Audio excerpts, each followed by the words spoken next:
আমাৰ কুৱেশ্যন কি আছে? The ratio of length of two train is 5:3. দুখন ট্ৰেইনৰ দৈৰ্ঘ্যৰ অনুপাত দিয়া আছে 5:3 and the ratio of their speed. আৰু সেই দুখন ট্ৰেইনৰ স্পীডৰ অনুপাত দিয়া আছে 6:5. The ratio of time taken by them to cross a pool. এই ট্ৰেইন দুখনে পুল এটা ক্ৰছ কৰিবলৈকে কিমান টাইম লাগিব টাইমৰ অনুপাত ওলাব দিছে।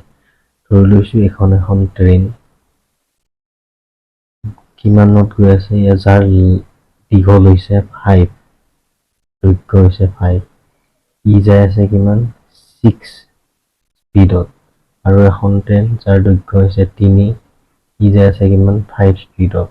আগত এটা পুল আছে, টো ক্ৰছ কৰোঁতে টাইম ওলাব লাগে, টাইমৰ ৰেচিঅ' দুটা ওলাব লাগে।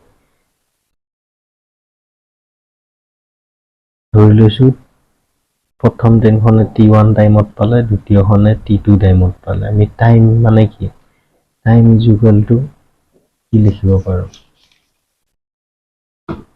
ডিষ্টেঞ্চ বাই স্পীড। ডিষ্টেঞ্চ মানে কি, ট্ৰেইনখন কিমান দীঘল 5 ডিভাইড বাই স্পীড, কিমান স্পীডত আহি আছে 6। ঠিক তেনেদৰে T2 কি লিখিব পাৰোঁ 3/5।